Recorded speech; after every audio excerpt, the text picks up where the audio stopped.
So Steam's autumn sale just dropped with some absolute gems, and if you're like me and constantly hunting for that next game to completely wreck your sleep schedule, well, you're in for a treat. Hi, my name is Marco, and today we're covering 20 colony sims and city builders that are all on sale right now, from trying to prevent a zombie outbreak in your backyard to building beaver empires who just want some damn water. So trust me, your free time is about to disappear, so if you see something that you enjoy, maybe drop a like or hit that subscribe button to find more games to get lost in.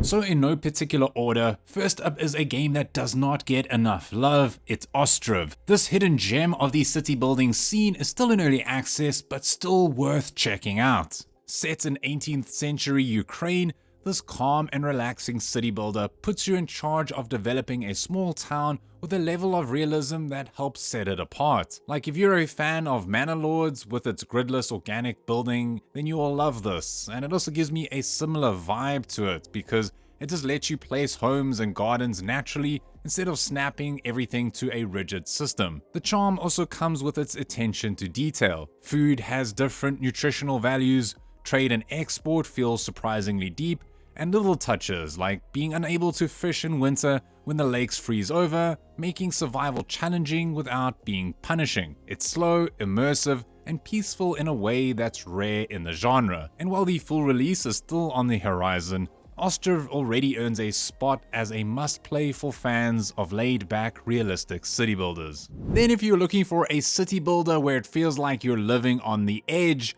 maybe try out Cliff Empire. Get it? Living on the edge. This is a futuristic city builder with a truly unique twist. Your entire civilization is built on top of massive cliffs. Instead of endless flat terrain, you're managing separate cliff-top settlements, each with their own resources, energy, and economy. That design alone forces you to think a little differently, juggling priorities across independent hubs while drones buzz around building your gleaming future cities. Plus, the UI is simple and easy to use, giving you all the key info at a glance without drowning you in charts, while the futuristic Jetsons-like vibe keeps things bright and optimistic. Then you add in details like working transit between cliffs, dynamic environmental systems, and even fires and alarms that demand your attention. It all starts to feel alive. Plus, the visuals and sound design are polished and the soothing music ties it all together beautifully. Cliff Empire is perfect for city building fans who want something fresh, visually good looking, cleverly designed, and an interesting blend of accessibility and depth with a futuristic edge.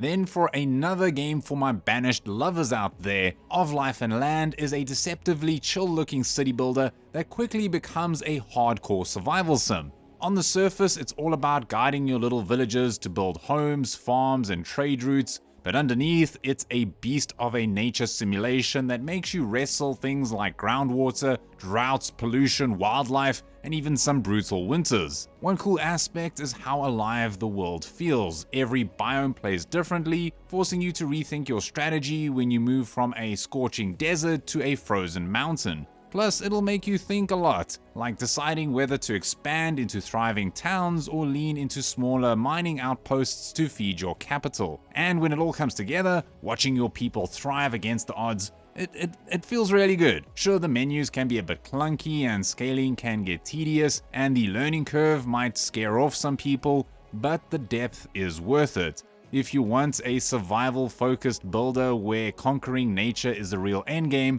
Of Life and Land is a great challenge but deeply satisfying. Next on the list is Stranded Alien Dawn, a 3D colony sim that feels like RimWorld and The Sims had a rough landing on a hostile alien planet. You're put in charge of a small crew of survivors, each with their own personalities and needs, and it's up to you to keep them alive. That means fending off alien wildlife, keeping morale steady, managing hunger and sickness, and building shelter before the elements tear you apart. What makes it so engaging though is the balance it strikes between accessibility and depth. It's more forgiving than games like RimWorld, but it comes with a sleeker presentation and a smoother learning curve. but it still offers plenty of tension and challenge. Building a base, scavenging wreckage, researching technology, and keeping your survivors sane never stops being rewarding. So if you enjoy survival drama wrapped in approachable design, Stranded Alien Dawn is definitely one to add to your colony sim library. Sticking to the space theme, next on the list is IXION, a survival city builder drenched in sci-fi atmosphere.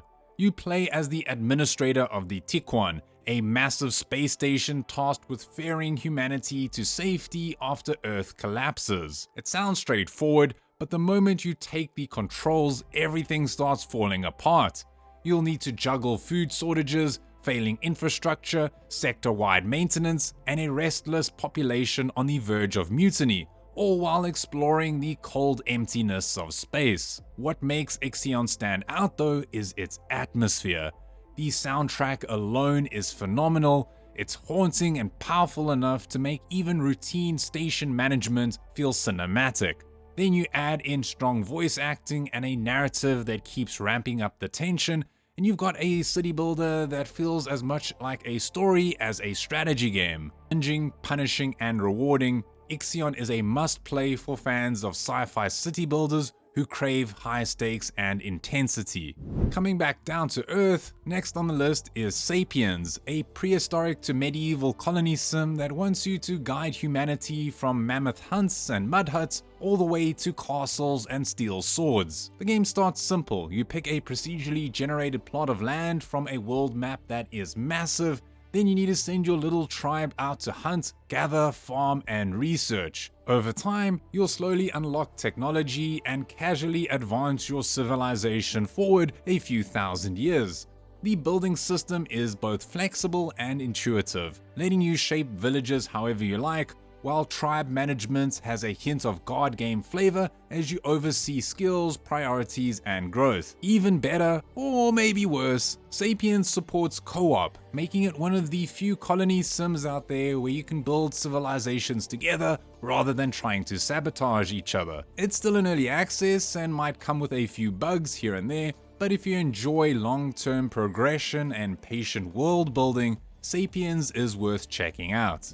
Now next on the list we've got Settlement Survival, a survival-focused city builder that proudly wears its banished inspiration on its sleeve, but takes the formula and tries its best to add more depth, polish, and replayability. You'll guide a group of survivors in search of a new home, shaping the land itself, rerouting rivers, forming lakes, and carving out the farmlands in order to build a thriving settlement. From housing and food to education, happiness, and healthcare, you're responsible for every aspect of your people's survival. What makes it stand out though is just how much freedom it gives you in development. You can steer your town through trade, mining, agriculture, logistics, maybe even tourism, with each route unlocking new buildings and systems to enjoy. Randomly generated maps keep things fresh, with seasonal cycles and natural disasters ensuring every run is a balancing act between expansion and survival. Now I know Banished is amazing and one of the greatest out there and there is no alternative, but if you want something newer with some quality of life improvements, Settlement Survival might be worth checking out. But do you know what you actually need to game well? Good sleep. And that's why I'm excited to share with you guys my very first sponsor, Manta Sleep. I've been using their Manta Sound Sleep Mask for a little over a month now, and honestly it's been a game changer for my sleep schedule. It's a full blackout sleep mask with built-in Bluetooth speakers, so if you're like me and you like to fall asleep to music or a podcast, but earbuds always pop out or hurt your ears, this fixes that. I put on an audiobook, the room goes dark, and I'm out. It's adjustable, breathable, and it feels premium, which is great at home or when traveling. Better sleep means better focus, better mood, and better decision making when building your next colony empire. They've also got different versions for whatever kind of sleeper you are, plus a whole pro nap movement built around better rest. Check out the link below and use the code DISTRACTED10 for 10% off. Now back to the games. Next on the list we've got Necesse, a pixelated survival crafting adventure that feels a lot like Terraria but changes it up here and there. This top-down sandbox throws you into a procedurally generated world full of islands where you'll mine resources, dive into dungeons, and recruit NPC settlers to grow your own thriving colony. The controls are smooth, the onboarding is quick, and the combat hits you harder than you'd expect, especially when those boss fights roll in with surprisingly epic soundtracks. And the game has been updated a lot since its first release, so the visuals look a lot different. Plus, the game comes with a lot of different modes, so you can have the classic survival, the brutal hardcore gameplay, or something just a lot more relaxed. And sure, the visuals might be a bit too simple for some, but that's part of its charm. Necesse is a great fit for players who love Terraria-style sandboxes, but just wanted something a little bit different. Next on the list, we've got Infection-Free Zone, a survival city builder that turns your real-world neighborhood into ground zero for a zombie apocalypse. And I mean real-world neighborhoods. It uses actual map data, so you can set up your base in Paris, New York, or even in your own hometown, from the coasts of Cape Town in South Africa or a little village in France, transforming familiar streets into a fortified haven. You'll repurpose schools, shops, and apartments into supply depots and defenses, scavenge for resources, and rally survivors to keep the lights on when the infected come running. And trust me, they're fast, relentless, and only get deadlier as the nights drag on. What makes it so unique though is the tension between everyday familiarity and survival horror. Like, you know these streets, but now you're fighting to reclaim them. Whether you're researching a cure, making uneasy trades, or just seeing how long you can last, every decision carries some weight. In the end, Infection-Free Zone is perfect for survival fans who want strategy, immersion, and the thrill of defending their own backyard. Then next on the list, we've got Clanfolk, a Scottish Highlands survival builder that feels like RimWorld's gentler, cozier cousin. Instead of raiders and constant combat, you're focused on survival, family, and the long-term growth of your clan across generations. You'll start with a handful of settlers, chop wood, gather water, and slowly develop a self-sufficient village, all while bracing for harsh winters that will test how well you know how to plan. But what makes Clanfolk special is the little things: managing water before the lakes freeze, rationing firewood, and ensuring your elders don't freeze when the snow piles up. Production chains, skills, and family dynamics add surprising layers, creating a game that's challenging but not punishing. It's less about trying to firefight chaos and more about careful planning and finding peace in your little village. So if you're looking for a game similar to RimWorld but without all the intensity, one that focuses on building a legacy instead of warfare,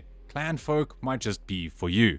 Then coming up next on the list is Craft the World, a side-scrolling dwarven colony sim that blends elements of Terraria, Minecraft, and a touch of Dungeon Keeper. You'll start off with a single dwarf and slowly expand your settlement by recruiting more workers, climbing through a tech tree, and crafting everything from basic tools to elaborate fortifications. The gameplay loop is cozy. You'll be mining, building, fending off skeletons, and while the art style isn't for everyone, the cartoonish vibe gives the whole experience a light-hearted charm. And while the UI is a bit clunky and the bosses aren't a big challenge, that being said, the satisfaction of watching your dwarves hustle about, building and mining in a world you've carved out for them, it does have its appeal. Craft the World is best suited for patient players who enjoy slow-burning colony sims that can tolerate a little UI frustration for the sake of charming dwarves and steady progression. Now, if you're looking for a colony sim that doesn't take itself too seriously, next up is Noble Fates. It's got all the good stuff: character-driven stories, kingdom management, and even some proper vertical building. And I really mean vertical building. It's got 16 levels up, 16 levels down. That's a lot of levels, including tunnels, towers, and everything in between. You play as a demigod, guiding your crew from scrappy settlers to full-on nobility. Along the way, you'll juggle belief systems, social clashes, wealth, politics, raids, and yeah, the occasional bit of cannibalism. It's got a little bit of that RimWorld vibe, plus it comes with that RPG-style control that lets you zoom out for guard mode planning or dive into third person to get hands-on with the action. The devs are super active, they've put out a ton of updates, and the game just keeps getting better. So if you're into colony sims with personality, ambition, and a ton of freedom, Noble Fates is a must-try. City builders are generally quite serious in tone, but with the Tropico franchise, they do the opposite, especially when it comes to politics. In Tropico 6, in case you don't know, you play as El Presidente, and your city can be anything from a communist utopia to full-blown military dictatorship. Both can work, and both are hilarious. I mean, in the game, not in real life. Most of the time, it's about keeping your citizens happy. They have their own different factions, like the communists, capitalists, the religious folk, and so on, and keeping them happy means you get to stay in power. Or don't, rig the votes, assassinate your way to power. What can I say? This game is flexible. Now, in my top city builders of all time video, I did recommend Tropico 4, but the 6th one isn't bad at all. It's newer, so it looks a little bit better, and it's sitting on a very positive rating on Steam. Sure, it's got a few issues, but if you're looking for a city builder that's not as stressful as the rest and is filled with tongue-in-cheek humor, maybe look into Tropico 6 today.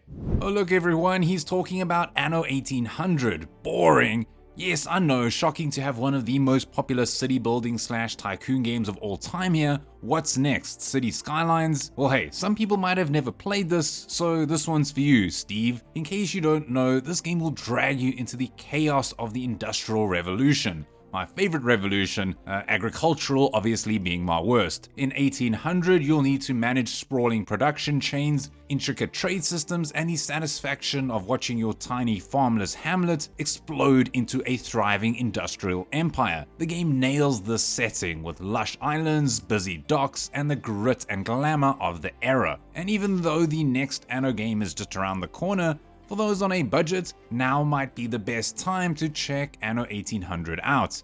It's received a ton of updates, still looks good, and is perfect for city building fans who love building up empires and complex supply chains. I feel like the medieval setting and the city building genre are attached at the hip. Honestly, what is up with that? And if you're looking for one of the most realistic ones, Farthest Frontier has you covered. The game isn't afraid to make you suffer though, in the most authentic way possible. Like you have droughts, blight, smallpox, raiding bandits, you know, standard procedure. It's all here, and it feels true to the era. Plus, it looks great too. You start with a handful of settlers in one of 4 biomes, gathering wood, building shelters, and trying not to starve. Like with other similar games out there, Farthest Frontier will have you manage rotting food, crop rotation, and all the other things that you no longer need to worry about in 2025. Yes, it's still in early access, and that means it still has some quirks here and there, but guess what? It's leaving early access at the end of October, so pretty soon. Besides that, if you're looking for an authentic medieval sim game, Farthest Frontier might be worth getting. Next on the list is a game that's a little different from everything else. It's Medieval Dynasty. This is for colony sim fans wanting something, like I said, a little different, where this is a third or first person's perspective instead of the standard top-down or isometric views. You're also controlling a single person, having you start as basically a nobody in these medieval times, and then you're slowly building up your own little village empire. The whole vibe is super relaxed. You'll be hunting, farming, chopping wood, and then gradually convincing NPCs to join your settlement. There's even romance and family stuff if you want to get into that dynasty building aspect, and there's also a lot of seasonal changes that actually matter, so you're constantly prepping for harsh winters and managing resources. But it also comes with RPG mechanics too, where you can specialize in certain tasks, and what's more, it's got city building mechanics which include managing the residents as well. Plus it's got co-op for up to 4 players. So you and a friend or a loved one can team up together to take on this world that just looks incredible. I've been playing Medieval Dynasty for a bit now. It is a ton of fun, so if you love building, managing, and shaping your own world, maybe go check it out today. Now back to space, because Surviving Mars is one of the best city builders not set on Earth. Published by Paradox, so DLC galore, and so old I think they're even remaking it. It's still a cool game to play. The premise is simple but compelling. Humanity has left Earth behind, and now you're tasked with turning the red planet into a livable home. You start small, with drones scuttling around preparing for colonists, but before long your domes are full of scientists, engineers, and even tourists living out their best lives. complete with gyms, shops, and even some fresh produce stores. And replayability is a big draw here. You'll pick sponsors, commanders, and upgrades that dramatically change each run, letting you choose a relaxed experience or a brutal survival challenge. Later on, it does shift into more of a laid-back, immersive builder, but that's part of the charm. Surviving Mars is a great city builder that captures the wonder of colonizing another planet, and definitely worth checking out. Then coming up next is Against the Storm, and I've got to mention this one again because it's just such a clever premise. This is a roguelike city builder that's honestly just such a fantastic game that brings something new to the table. Why roguelike? Well, like with most city builders, some of the best parts is just the beginning bits where you're just getting everything started, laying down your basic stuff and figuring out your supply lines. This game nails that sweet spot perfectly, since each run only goes for like 2 hours maximum, so you're always in that fun early phase. Each town you build feels very different, and with all the random missions, building options, and bonuses you get, no two runs ever feel the same. Plus there's this cool progression system where you're constantly unlocking new stuff between games that lets you take on harder content and ramps up the challenge. Also take note that the DLC is out and it is amazing. I love it when developers try something completely different with city building games, and these guys absolutely crushed it with their approach. Next up, we've got Workers and Resources Soviet Republic. And yes, it's another game I mention often, but that's because it's hard to find anything close to its brutal yet rewarding gameplay. This is a city builder that swaps cozy aesthetics for hardcore economic strategy. Instead of just plopping down houses and roads, here you're tasked with running an entire republic, from factories, transport systems, power grids, the whole enchilada. Every decision ripples through your economy, and the level of detail here is insane. You'll be fine-tuning supply chains, setting prices, and even scheduling trains like you're some kind of crazy person having too much coffee. What makes it so special though is the payoff. When your intricate web of industries finally hum in sync, it feels immensely satisfying. Of course, when it doesn't, you'll expect shortages, gridlocks, and full-on economic collapse, but hey, watching your republic unravel can be entertaining in its own right. And if it is a bit too challenging, maybe check out some YouTube videos, they will really help you out.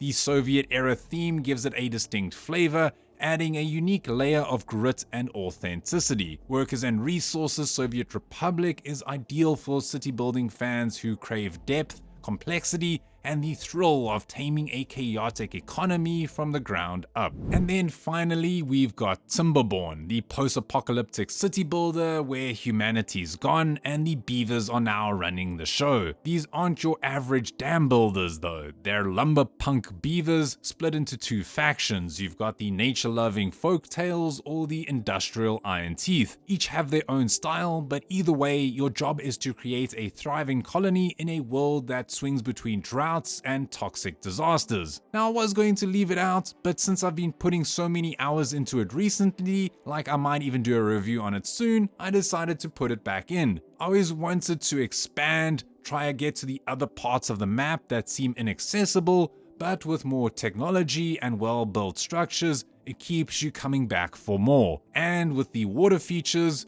well, I never thought I'd enjoy seeing a well-placed dam move water in a almost realistic way that would just, I don't know, make me so excited, but hey, here we are.